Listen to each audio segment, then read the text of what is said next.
Shudder adds and removes content pretty regularly. If you have Shudder, or if you're using the free code in this video to check it out, if you can help keep this video current and tell us down in the comments below what's the favorite thing you've watched, what's something you've discovered on the service, it helps keep this video evergreen and it helps keep people watching cool horror movies.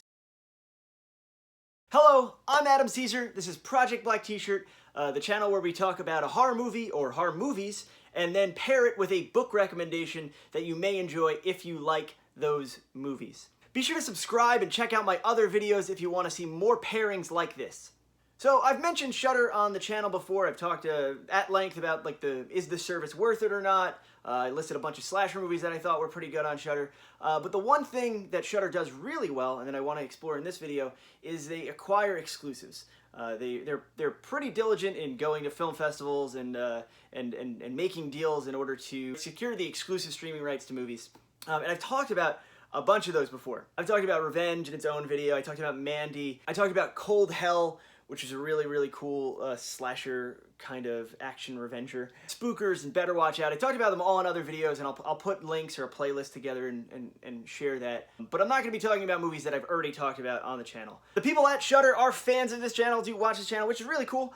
So they've given me a code to give you all a 30-day free trial. The code is my name, Adam, A-D-A-M, and I really do appreciate it. I'm not just shilling. They're not paying me or anything. I do just enjoy the service. Today we're going to talk about 3 fairly recent acquisitions, fairly recent Shudder exclusives. 3 movies that I think are more than worth your time, or 3 very different movies. The first movie we're going to discuss actually had a theatrical run. I don't think or know if Shudder was involved in the theatrical run at all, but I didn't get to see it in theaters, but I got to see it on Shudder. It's called Beast. It is a film written and directed by Michael Pierce. This is his first feature. He's done a bunch of shorts. Our protagonist in Beast is played by Jessie Buckley. Really great performance. And she's playing this troubled 20-something girl kind of living at home. Something's happened in her past that has kept her at this house. She claims that she's staying there to help out with her father who has dementia. And her relationship with her mother is really weird. And you're just like, this girl is troubled. There's something up with her. She meets this mysterious stranger. There's this kind of menacing meet cute where he saves her from someone. She goes out dancing, and then she's really intrigued by him, and he keeps kind of showing up at her house, like really doing the hard sell for like, will you go on a date with me? And a lot of Beast plays like a romance. It's not a romantic comedy. It's not kind of like a light romance. In that way, it kind of reminded me of Spring, the Benson and Moorhead movie that's kind of a monster movie and a romance. There's no speculative element to Beast, but it is, she starts going out with this guy and you see their love story unfold. But at the same time, on the island of Jersey, there's this spat of murders and abductions of young girls. She's beginning to realize she's being questioned by police. She's beginning to realize that it very well might be the guy she's dating is this murderer. And it kind of goes back and forth of like, is he, isn't he? And we know that she's troubled, so is she involved somehow, or does she like this? It's a really interesting kind of close to the chest psycho thriller. I saw some people online on Twitter calling this a slow burn. I don't necessarily think it's a slow burn because there's always stuff happening. To me, slow burn's almost like a backhanded compliment for like, oh, the ending's really good, but then nothing happens during it. So it's kind of this psychological thriller, back and forth, but with a strong romance element. An interesting take on a genre, on like almost like a mistaken identity, or like you're not the person I married kind of romantic thriller, which we've seen a lot of, but not quite in this way. And this is a very British take on it. I didn't know a lot about Jersey, the island of Jersey.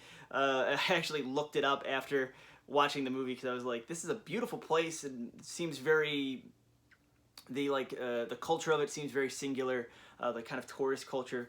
I thought it was great. I thought Beast is a fantastic, pretty restrained psycho killer movie that I'm sure if your barometer for a serial killer movie is like how much gruesome violence do you see, you may not actually enjoy Beast. But if you're in the mood for something a little bit more restrained, a little more British, it's a great picture. Next, we're going to talk about Terrified. Now, this is a movie from Argentina, and it had a good bit of buzz. I'd heard people recommending this to me.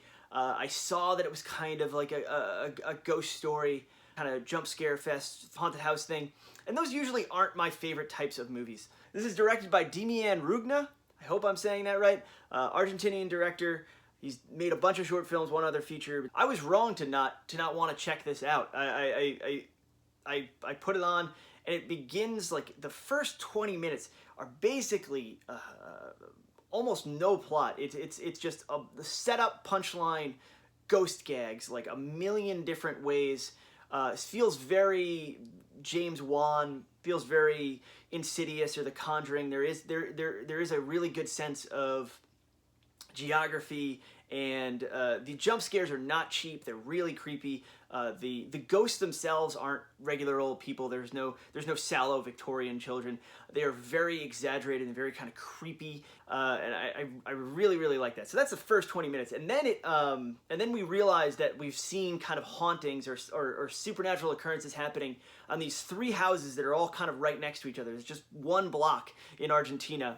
There's violent murders that these ghosts perpetrate, and a man's accused of killing his wife, and we get our 3 paranormal investigator characters kind of come in, and it does probably still sound like something like James Wan would make, or Poltergeist. It definitely follows that mold of like paranormal investigators coming in and trying to figure out what's going on with a haunted house, or in this case 3 haunted houses. But where this movie really got me, and where I think the real strength of this movie lies, is it's pretty funny. Like, there's a good amount of humor, and it's not just kind of like quick tension reliever humor. There's a funny performance with like the main policeman. There's a lot of kind of gallows humor. Towards the end, there's even like a little bit of like splatstick, and once people start getting physically harmed by the ghosts that aren't just content to like move clocks around and stuff like that, it gets pretty Sam Raimi-esque. It really does feel like that kind of perfect mix of like something like Drag Me to Hell meets a James Wan movie. You really get kind of both, and all along you get a film that feels very culturally Argentinian, even though I don't know what exactly that means. It doesn't feel like a Western movie trying to be made in a different country. It feels very much like whatever's going on. It probably is emblematic of the culture, especially the way that the paranormal investigators go about their kind of business. They have all these interesting little trinkets and things like that never really get explained, but are just in the background, and I thought were super cool and added an extra element of like spookiness to the movie. But that's Terrified. I thought it was great. The last movie we're going to talk about is actually a documentary, and I didn't even see this on Shudder. I know it's a Shudder exclusive, but I live in Philadelphia, and they did a kind of premiere screening of Noire, A History of Black Horror, along with, they did a double feature with Candyman on film. So I had to go to that because I love Candyman. This is directed by Xavier Bergen, and he wasn't there, but a lot of the film's producers and writers were. Most notably Ashley Blackwell, who runs the blog Graveyard Shift Sisters. And if you don't know Ashley's work, this movie really does feel like an extension of what she's been doing on her blog and her Twitter for a number of years now. The thesis of the movie is Jordan Peele's Get Out kind of really changed things. Or was telling stories in a way that mainstream audiences hadn't seen with regards to African Americans in horror cinema. And the movie kind of works backwards from Get Out, and it then goes chronologically to show the history of kind of not only black actors, writers, directors, but how representation shaped audiences. And it's like a really kind of, for an 80-minute documentary, it covers a lot of ground. It's very encyclopedic. It's academic in a sense, because you do have academics interviewed, and it is working from a book called Horror Noire, which I really do want to pick up after seeing this movie. But it's also super fun and funny, because they stage the interviews so that most participants are interviewing themselves. So you kind of get these great pairings of Ernest Dickerson talks to Rusty Cundiff, and they talk about directing. So they'll show them clips, and they'll kind of respond to it, and then they'll intersperse throughout the movie their reactions to them. Ken Foray and Keith David are another pairing that talk to each other, and Rachel True is there, and she's really great. She's really, really entertaining. She kind of steals the show. It's a really, really well cast and well put together. Jordan Peele is interviewed documentary.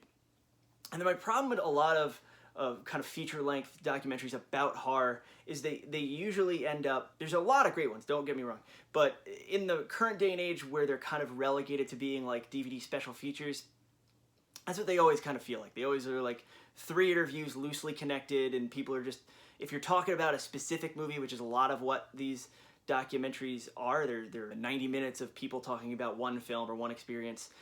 You get a lot of repetition. You get a lot of the same anecdotes told over and over again. And horror noir never feels boring, never feels like that. It's a lot of, if it's information you've heard before, it's recontextualized in a new way. And a lot of it is just stuff I didn't know. As like a white dude in the audience was very surprised at a lot of this stuff, and was very it's a movie that gets you thinking in a slightly different way. It gets you thinking about, oh, there are other experiences out there other than mine.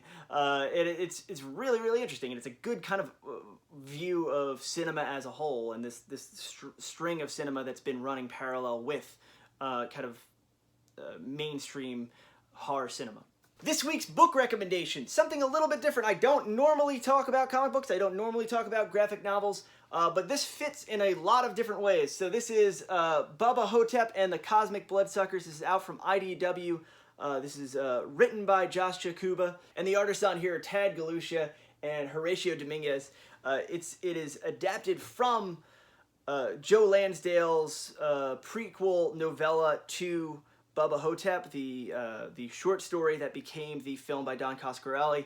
I think this is great. The art is absolutely wonderful. It's really trippy. It's really, really weird. It works really well as a companion piece to the movie, but it works even better if you're familiar with the writing of Joe Lansdale, and I am a huge Joe Lansdale fan. And the coolest thing about this, Josh actually sent me this because, I don't know if you can see that there, but I'm blurbed on the back. So I'll read you my blurb, and it'll probably do more to sell you than I ever could. Lansdale speaks his own language, communicating to the readers distorted, kaleidoscopic slices of Americana that it shouldn't be possible to visualize. Don Coscarelli did it with his film Bubba ho-tep, and adapting the prequel, Jakuba, Galusha, Dominguez, and the team have made the impossible happen twice. In these pages, Elvis and his pals live, breathe, drip fluids, and fight monsters. Adam Cesare, the author of Video Night, The Con Season, and 0 Lives Remaining. So I don't know, if that blurb doesn't sell you, I don't know what will, but very, very cool. I think this just came out. This should be in your local comic book store. I'm sure it's on Amazon. I'll put the link down in the description, as I do with everything. There you go. Those are 3 Shudder exclusives. And of course, I think there's a lot more you should check out. So use that code ADAM, A-D-A-M, or there's a direct link down in the description to go grab your free month and check out Shudder. And if you think I'm wrong, if you think it's a ripoff, go tell me. Tell me down in the comments. But be nice about it, because I have a fragile ego. Thank you so much for watching. I'm Adam Cesare. If you want to find out more about me, or if you want to get a free sample of my work, a novel sample, a few short stories, by signing up for my mailing list, you can click the link below and go check that out. I really do want to say thank you for everyone who's picked up the audiobooks, the paperbacks, the ebooks, and has reviewed them on Amazon. You really, really helped me out. I appreciate it. The books are kind of selling better than ever, and I think my YouTube friends are a huge part of that, so thank you so much. If you have checked out any of my books, any of my novels, novellas, please consider leaving a review, because it helps get the word out there. Some of you might be coming here because Shockwaves, the Blumhouse podcast, Ryan Turk was nice enough to talk about Video Night on that show. So thank him, thank you guys, and have a great day, and I'll see you next week.